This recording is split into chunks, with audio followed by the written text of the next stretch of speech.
Hello friends, आज का हमारा टॉपिक है शब्द विचार। आज के वीडियो में हम शब्द विचार के बारे में पढ़ने वाले हैं, क्योंकि इससे हमारे हर एग्जाम में प्रश्न देखने को मिलता है। ये हिंदी व्याकरण का बहुत ही महत्वपूर्ण भाग बन जाता है दोस्तों। तो चलिए आज के वीडियो में हम शब्द विचार के एक एक प्रकार को देखेंगे और उसके उदाहरण के साथ देखेंगे। तो सबसे पहले हम बात करते हैं शब्द विचार कि हमारा शब्द विचार होता क्या है। दोस्तों, शब्द विचार वह होता है जिसमें हमारे शब्दों को शुद्ध लिखने और शुद्ध उच्चारण करने को सिखाया जाता है। तो चलिए वीडियो को आगे बढ़ाते हैं और एक एक पॉइंट को देखते हैं। सबसे फर्स्ट हम शब्द विचार के बारे में बात करेंगे। शब्द विचार हिंदी व्याकरण का वह भाग है जिसमें शब्द के शुद्ध उच्चारण शुद्ध लेखन की विवेचना की जाती है, उसे शब्द विचार कहते हैं। दोस्तों, आप समझ गए होंगे शब्द विचार किसे कहते हैं। तो चलिए आप वीडियो को आगे बढ़ाते हैं और शब्द को देखते हैं। शब्द हमारा होता क्या है। दोस्तों, एक या एक से अधिक वर्णों के सार्थक योग को शब्द कहते हैं, यानी कि एक से अधिक वर्णों को जो मिला के शब्द बनाया जाता है उसे शब्द कहते हैं। वर्ण पता है दोस्तों किससे कहते हैं? वर्ण कहते हैं ध्वनि को। ध्वनि जैसे हमारा हिंदी वर्णमाला में क ख ग जितना भी अ है, इस अ आ सभी हमारे वर्ण है। इन सभी को मिला के जो बनाया जाता है, इन सभी के योग से जो बनाया जाता है उसे शब्द कहते हैं। जैसे में दोस्तों घ और र क्या है, दोनों वर्ण है, इसे मिला के एक शब्द बनाया जाता है घर। तो इसे ही हम शब्द कहते हैं। जब दो या दो से अधिक वर्णों के योग से कोई भी शब्द बनाया जाता है तो उसे हम शब्द कहते हैं। देखिए दोस्तों, अर्थ के आधार पर भाषा की सबसे छोटी इकाई शब्द होती है। दोस्तों, अर्थ के आधार पे यानी कि सबसे छोटी इकाई हमारा क्या होती है? शब्द। दोस्तों देखिए, सबसे छोटी शब्द होती है सब। घर को हम काट दिए, जब दो वर्णों को अलग अलग कर देते हैं तो हमारा कुछ नहीं बचता है, सिर्फ वर्ण बचता है। लेकिन जब दो वर्णों को मिला देते हैं तो एक शब्द बन जाता है। जब किसी शब्द को वाक्य में प्रयुक्त किया जाता है तो उसे पद कहते हैं। दोस्तों, कोई भी नाम जब किसी वाक्य में प्रयोग होता है तो उसे संज्ञा कहते हैं, और जब संज्ञा किसी वाक्य में प्रयोग होता है तो वह संज्ञा न रह के पद हो जाता है। जैसे में कोई राम है, किसी का नाम है, वह संज्ञा है, जब वह वाक्य में प्रयोग होता है तो वह पद बन जाता है। उम्मीद है दोस्तों आपको पद समझ में आ गया होगा। जैसे लड़की, वह, मैं, राम, कमल इत्यादि शब्द क्या है? हमारा पद है। पहले ये संज्ञा थी दोस्तों। जैसे वह क्या एक सर्वनाम है, मैं क्या है संज्ञा है, राम मैं नहीं होगा दोस्तों, या मेराज होगा या कोई नाम होगा। ये सभी नाम क्या है? हमारा पहले संज्ञा रहता है, जब ये वाक्य में प्रयोग होता है तो पद बन जाता है। दोस्तों, हमारे एग्जाम में पूछा जाता है कि शब्द विचार का वर्गीकरण कितने प्रकार से किया जाता है। तो दोस्तों, शब्द विचार का वर्गीकरण 4 तरीका से किया जाता है। उत्पत्ति या स्रोत के आधार पे, रचना के आधार पे, अर्थ के आधार पे और रूपांतर के आधार पे। दोस्तों, इससे इन सभी 4 तरीक़ों से शब्द विचार का वर्गीकरण किया जाता है, और इन सभी चारों का अलग अलग प्रकार होता है जो हमारे एग्जाम में पूछा जाता है, जिसको हम वीडियो के आगे पढ़ेंगे कि उत्पत्ति या स्रोत के आधार पर शब्द के कितने प्रकार होते हैं, या रचना के आधार पर शब्द के कितने प्रकार होते हैं, अर्थ के आधार पर शब्द का कितना प्रकार होता है, या रूपांतर या विकार के आधार पर शब्द का कितना प्रकार होता है। दोस्तों, ये ऑब्जेक्टिव में प्रश्न बनता है, तो आप सभी इन बातों को ध्यान रखिएगा। तो चलिए वीडियो को आगे बढ़ाते हैं और देखते हैं। सबसे फर्स्ट हमारा उत्पत्ति के आधार पर शब्द के कितने भेद होते हैं। तो दोस्तों, उत्पत्ति के आधार पर शब्द के 5 भेद होते हैं। हमारा सबसे फर्स्ट भेद होता है तत्सम शब्द, उसके बाद तद्भव शब्द, देशज शब्द, विदेशी शब्द, संकर शब्द। दोस्तों, आइए सबसे पहले इन सब का थोड़ा थोड़ा बात कर लेते हैं, उसके बाद परिभाषा देखेंगे। दोस्तों, तत्सम शब्द उसे कहते हैं जो संस्कृत भाषा से निर्माण हुआ है, यानी कि जो संस्कृत के शब्द से निर्माण हुआ है और हमारे हिंदी भाषा में या लोकल लैंग्वेज में सेम बिना किसी चेंज के वही शब्द इस्तेमाल होते हैं। यानी कि बिना बदलाव के जब कोई शब्द संस्कृत से आया है वह हमारे हिंदी में उपयोग होता है तो उसे तत्सम शब्द कहते हैं। और तद्भव शब्द इसका अपोजिट होता है दोस्तों, यानी विलोम होता है। कोई जो शब्द संस्कृत से निर्माण हुआ है लेकिन हमारे हिंदी भाषा में चेंज होकर उपयोग होता है तो उसे तद्भव शब्द कहते हैं। देशज शब्द दोस्तों, हमारे देश के अलग अलग भागों से जो शब्द का निर्माण हुआ है, यानी कि जो हमारे देश का ही निर्माण हुआ है, जो हमारे हर भाषा में उपयोग होता है बिना किसी चेंज के साथ, तो उसे देशज शब्द कहते हैं। देशज से आप ऐसे समझ सकते हैं देशी, यानी कि जो हमारा देशी शब्द होता है उसे देशज शब्द कहते हैं। नेक्स्ट हमारा विदेशी शब्द, जो हमारे देश में बहुत से विदेश से शब्द आए हुए हैं, तो उन जो भी विदेशी शब्द हमारे देश में आए हुए हैं और हमारे भाषा में इस्तेमाल होते हैं उसे विदेशी शब्द कहते हैं। संकर शब्द दोस्तों, जब दो शब्दों से मिला के कोई शब्द बनता है, जिसमें एक शब्द होता है विदेशी शब्द और एक शब्द देसी शब्द होता है। जब दो शब्दों के योग से कोई शब्द बनता है, यानी कि दो अलग अलग, जैसे में एक देशा शब्द होगा, एक विदेशी शब्द होगा। जैसे दोस्तों लाठी चार्ज, लाठी क्या हमारा देसी शब्द है, देशा शब्द है, और चार्ज क्या हमारा विदेशी शब्द यानी कि विदेशी शब्द है। तो जब दो शब्द यानी कि देशज या विदेशी शब्द या दो अलग अलग जगह के शब्दों का इस्तेमाल होता है एक शब्द में, तो उसे हम संकर शब्द कहते हैं। दोस्तों उम्मीद है आपको थोड़ा बहुत समझ में आ गया होगा। आगे परिभाषा देखिएगा तो और समझ में आएगा। तो चलिए दोस्तों इसका परिभाषा देखते हैं। सबसे फर्स्ट हम तत्सम शब्द की परिभाषा देखते हैं। तत्सम शब्द तत् और सम के योग से बना हुआ शब्द है, जिसका अर्थ उसके समान होता है। संस्कृत के वे शब्द जो हिंदी भाषा में जैव कहते हुए प्रयुक्त होते हैं, उन्हें तत्सम शब्द कहते हैं। दोस्तों जो संस्कृत के ऐसे शब्द जो हमारे हिंदी भाषा में बिना किसी चेंज के उपयोग होते हैं, उन्हें तत्सम शब्द कहते हैं। दोस्तों आप समझ गए होंगे, जो भी संस्कृत से निर्माण हुआ शब्द है जो हमारी हिंदी भाषा में बिना किसी चेंज के साथ इस्तेमाल होता है, उसे तत्सम शब्द कहते हैं। इसके एग्जाम्पल देखिए दोस्तों, जैसे में आम्र, ये क्या एक संस्कृत का शब्द है जो हमारे हिंदी में भी उपयोग होता है। कर्ण, क्षेत्र, अपर्ण, आश्चर्य, उत्साह, आमलक, एकत्र, अंक, गर्मी, ग्राम, ये सभी दोस्तों संस्कृत के शब्द है, लेकिन बिना किसी बदलाव के हमारी हिंदी भाषा में भी उपयोग होते हैं। तो ये सभी तत्सम शब्द है।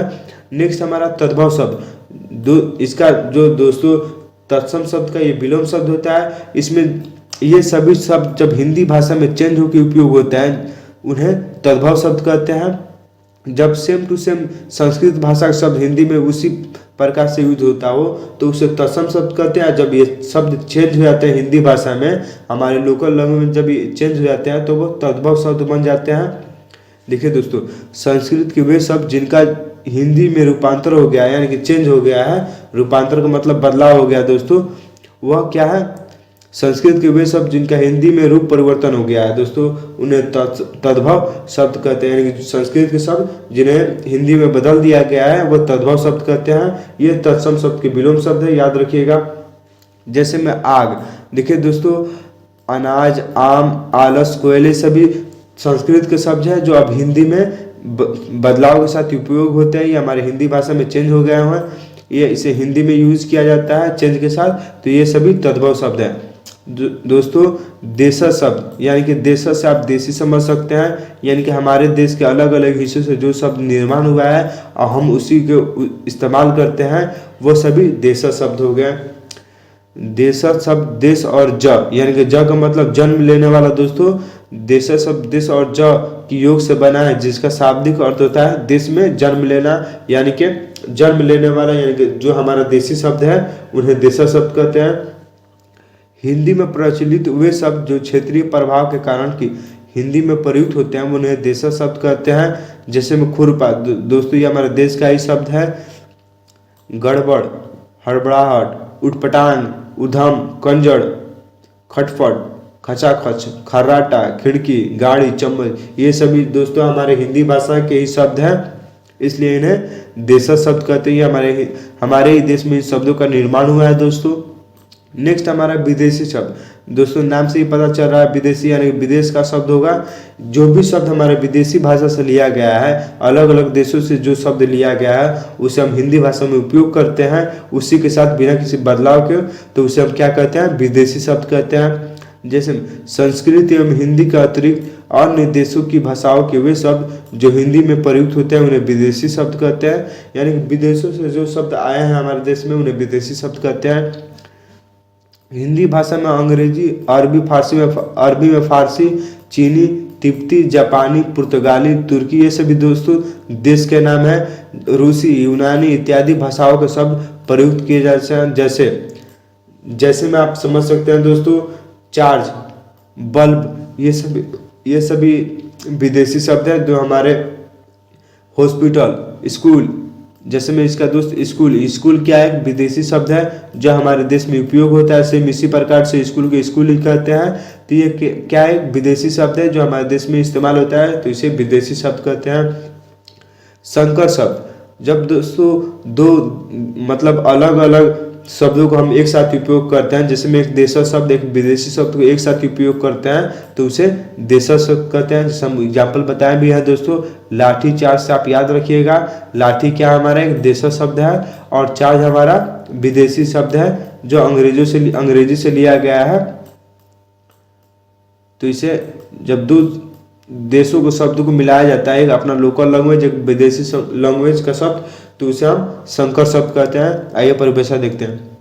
हिंदी भाषा में प्रयुक्त होने वाले वे शब्द जिन्हें दो अलग अलग भाषाओं के शब्दों को मिलाकर बनाया गया हो उन्हें सब संकर शब्द कहते हैं। जैसे टिकट घर, जांचकर्ता, रेलगाड़ी, कवि दरबार इत्यादि। देखिए दोस्तों, टिकट क्या है हमारा, टिकट एक विदेशी शब्द है, घर हमारा देशज शब्द है। जब दो अलग अलग भाषाओं के शब्द को एक साथ मिला उपयोग किया जाता है, शब्द बनाया जाता है तो उसे संकर शब्द कहते हैं। जांचकर्ता, देखिए तो जांच क्या हमारा इंग्लिश अंग्रेज मतलब विदेशी शब्द है और कर्ता हमारा देसी शब्द है। ऐसे रेल हमारा विदेशी शब्द हो गया, गाड़ी देशज शब्द है, यानी कि दो भाषाओं के शब्द है ये, तो इसलिए इसे संकर शब्द कहते हैं। नेक्स्ट हमारा दोस्तों, रचना के आधार पर शब्द के 3 प्रकार होते हैं। दोस्तों कभी कभी पूछ लेता है कि रचना के आधार पर शब्द के कितने प्रकार होते हैं, तो 3 प्रकार होते हैं दोस्तों। जो सबसे इम्पोर्टेंट है हमारे शब्द विचार में, रचना के आधार पर जो शब्द है वो हमारे एग्जाम में पूछे जाते हैं। सबसे इम्पोर्टेंट हमारा यही बनता है कि रचना के आधार पर शब्द के कितने प्रकार होते हैं। दोस्तों ये हमारे बहुत ही इंपॉर्टेंट टॉपिक बन जाता है, इससे हमारा हर एग्जाम में प्रश्न पूछे जाते हैं, तो आप ध्यान से पढ़िएगा। देखिए दोस्तों, शब्द की रचना प्रक्रिया के आधार पर शब्द 3 प्रकार के होते हैं, रूढ़ शब्द, यौगिक शब्द, अवरूढ़ शब्द। देखिए दोस्तों, थोड़ा बहुत हम यही बात समझा देते हैं, उसके बाद परिभाषा देखेंगे।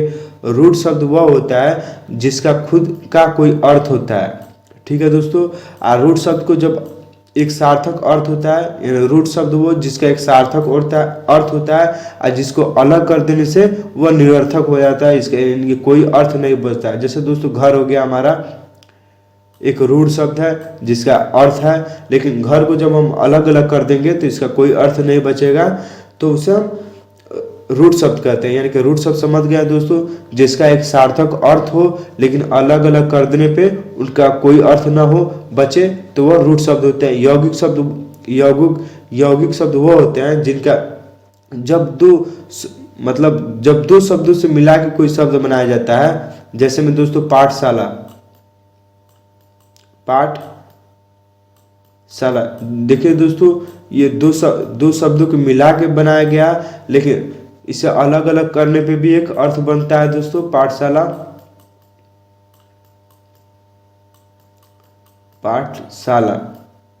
दोस्तों देखिएगा, ये पाठशाला एक शब्द है, मतलब ये यौगिक शब्द है। जब इसे हम अलग कर देंगे तब पाठ का भी अपना एक अर्थ होता है और शाला का भी अपना एक अर्थ होता है। इसलिए यौगिक शब्द वो शब्द होते हैं जो 2 या 2 से अधिक शब्दों को मिला के बनाए जाते हैं और जिनको अलग अलग करने पे भी उनका अर्थ होता है, तो वह यौगिक शब्द होते हैं। देखिए दोस्तों एक बार और समझ लीजिए, रूढ़ शब्द वे होते हैं जिनका एक अपना अर्थ होता है लेकिन उन्हें अलग अलग करने पे कोई अर्थ नहीं बचता है। यौगिक शब्द वो होते हैं जिनको अलग अलग करने पे भी उनका अर्थ होता है। नेक्स्ट हमारा यौगरूढ़। दोस्तों ऐसे शब्द जो अपना खुद का अर्थ न दे, अपना मतलब ऐसा शब्द जिनका एक विशेष अर्थ होता हो, ठीक है दोस्तों। जैसे में हम आगे देखेंगे दोस्तों, यौगरूढ़ शब्द ऐसे शब्द होते हैं, आप समझ लीजिए, जिनका अपना एक विशेष अर्थ होता हो उसे हम यौगरूढ़ शब्द कहते हैं। इसके उदाहरण से हम आगे समझेंगे। अब इसका परिभाषा देखते हैं दोस्तों। रूढ़ शब्द की परिभाषा देखते हैं पहले। ऐसे शब्द जो किसी विशेष अर्थ को प्रकट करते हैं लेकिन अगर इनके टुकड़े कर दिया जाए तो वो निरर्थक हो जाते हैं। दोस्तों हम बताइए, जैसे घर, इनका अपना एक खुद का अर्थ होता है लेकिन इन्हें अलग कर दिया जाएगा तो ये इनका कोई अर्थ नहीं बचेगा, ये निरर्थक हो जाएगा। रूढ़ शब्द का अर्थ होता है निश्चित या तय हो जाना, ठीक है दोस्तों। वे शब्द जो किसी अन्य शब्द के योग से नहीं बने हो उन्हें रूढ़ शब्द कहते हैं।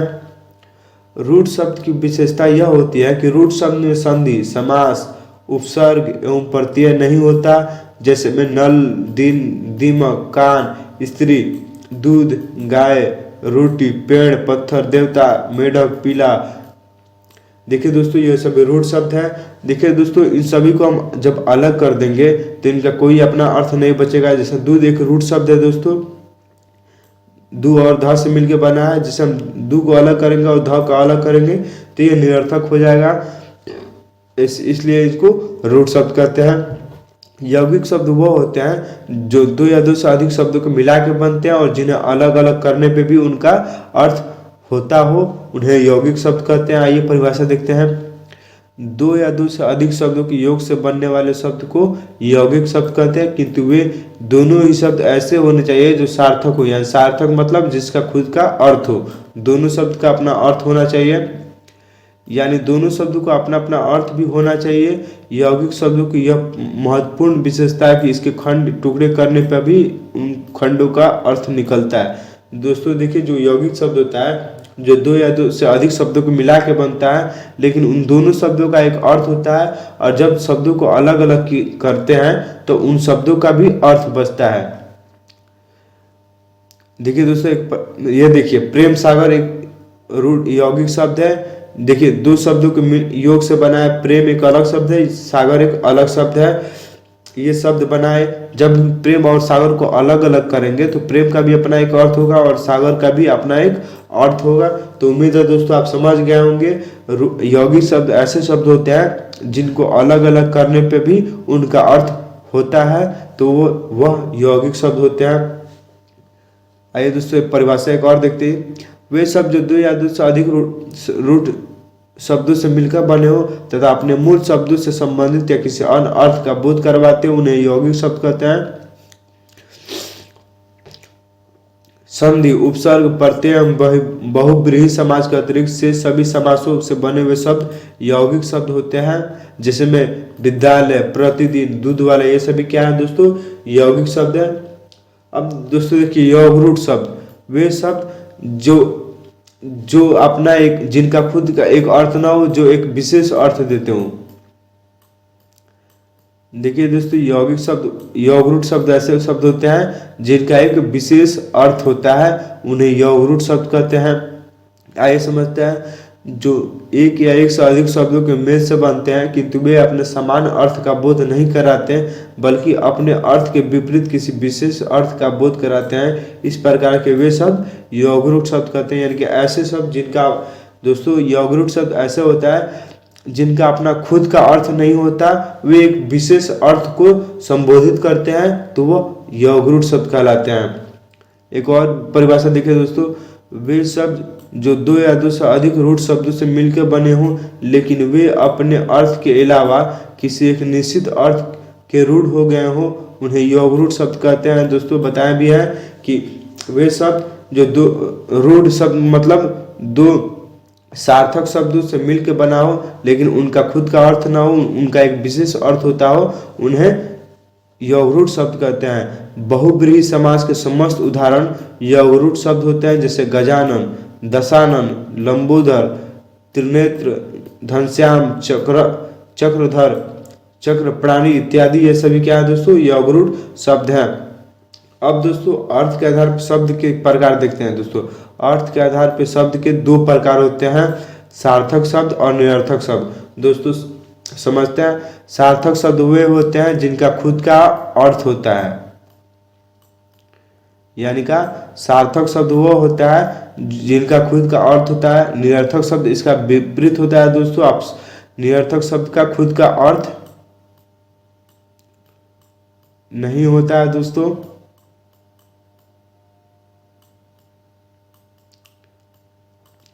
अर्थ नहीं होता। आप ऐसे शब्द से भी समझ सकते हैं। सार्थक यानी कि जिनका खुद का अर्थ हो उन्हें सार्थक शब्द कहते हैं। निरर्थक जिनका खुद का शब्द अर्थ ना हो उन्हें निरर्थक शब्द कहते हैं। आइए परिभाषा समझते हैं। सबसे फर्स्ट हम सार्थक शब्द देखते हैं। वे शब्द जिनसे कोई अर्थ निकलता हो उन्हें सार्थक शब्द कहलाते हैं, जैसे गुलाब, आदमी, विषय, घर, पुस्तक। दोस्तों इन सभी शब्दों का एक अर्थ निकलता है, इसलिए यह सार्थक शब्द है। सार्थक शब्द स और अर्थक से बना है, जहाँ स का अर्थ साथ में या समीप तथा अर्थक का तात्पर्य अर्थ से होता है, अतः सार्थक शब्द का शाब्दिक अर्थ हुआ अर्थ के साथ। दोस्तों ये देखिए, समझिए आप, सार्थक शब्द का अर्थ क्या होता है, अर्थ के साथ, यानी कि जिनका खुद का अर्थ हो वे सार्थक शब्द होते हैं।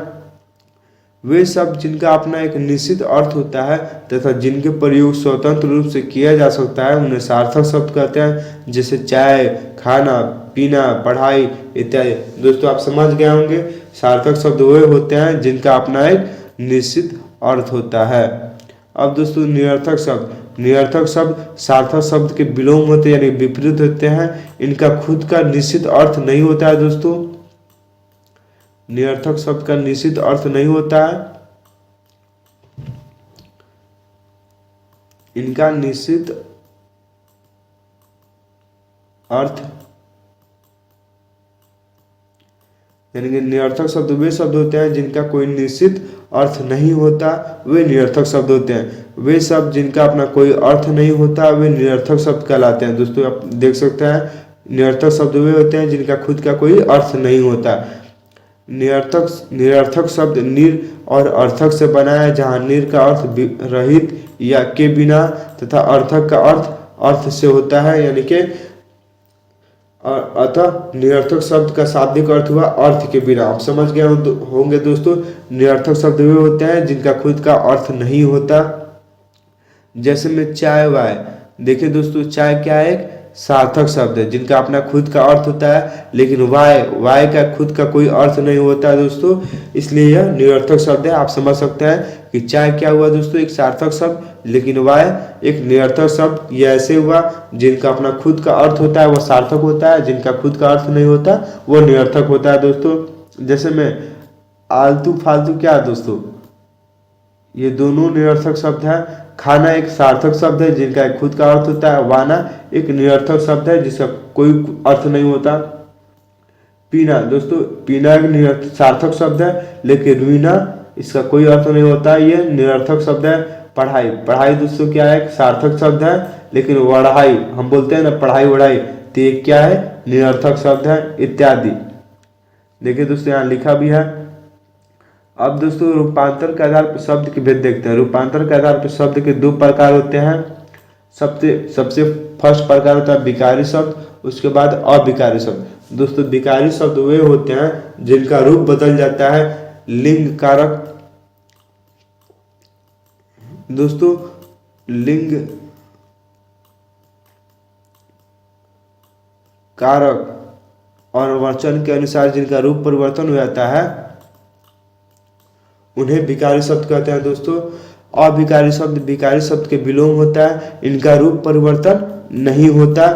आप समझ गए होंगे दोस्तों, विकारी शब्द वह होता है जिनका रूप लिंग कारक और वचन के अनुसार चेंज हो जाता है, वह विकारी शब्द होते हैं। और जिनका रूप परिवर्तन किसी भी आधार पर नहीं होता उन्हें अविकारी शब्द कहते हैं। इसके एग्जाम्पल दोस्तों जैसे में आप समझ सकते हैं, कोई एक आदमी होगा, जैसे में हम कोई लड़की है दोस्तों, ठीक है, तो ये क्या है, सिंगल लड़की है तो हम लड़की का इस्तेमाल करते हैं, लेकिन जब दो तीन लड़कियां होती हैं तो ये क्या होते हैं, लड़की हो जाता है दोस्तों, इनका रूप परिवर्तन हो जाता है, लड़की हो जाता है। ऐसे ही बहुत सारे एग्जाम्पल हैं जिनका रूप परिवर्तन हो जाता है, हम आगे की वीडियो में बात करेंगे। आप समझ गए होंगे दोस्तों, जिनका रूप परिवर्तन हो जाता है लिंग वचन कारक के अनुसार वे विकारी शब्द होते हैं, और जिनका रूप परिवर्तन नहीं होता वे अविकारी शब्द होते हैं। आप परिभाषा देखते हैं, सबसे फर्स्ट हम विकारी शब्द का परिभाषा देखते हैं दोस्तों। वे शब्द जिनका रूप परिवर्तन की इकाई यानी कि लिंग वचन काल कारक के अनुसार रूप परिवर्तन हो जाता है उन्हें विकारी शब्द कहते हैं। दोस्तों देखिए, जिनका भी रूप परिवर्तन लिंग वचन काल और कारक के अनुसार होता है वो विकारी शब्द है। दूसरे शब्दों में हम कह सकते हैं कि ऐसे शब्द जिनके रूप में लिंग वचन कारक के अनुसार परिवर्तन होते हैं वे शब्द विकारी शब्द कहलाते हैं। समस्त संज्ञा शब्द, सर्वनाम शब्द, विशेषण शब्द एवं क्रिया शब्द विकारी शब्द होते हैं, जैसे लड़का, पुस्तक, छात्र, लड़की इत्यादि। हिंदी व्याकरण में 4 विकारी शब्द होते हैं। दोस्तों देखिए, लड़का से लड़कियों बन जाता है, पुस्तक पुस्तकों हो जाता है, छात्र छात्रों, लड़कियों, ये सभी का रूप परिवर्तन हो जाता है। और जितने भी संज्ञा होता है वो सभी का सर्वनाम होता है, उन सभी का रूप परिवर्तन हो जाता है। जैसे दोस्तों तुम क्या है, तुम सर्वनाम है, ठीक है, लेकिन तुम लोगों भी हो जाता है, इनका रूप बदल जाता है। तो ये सभी क्या है,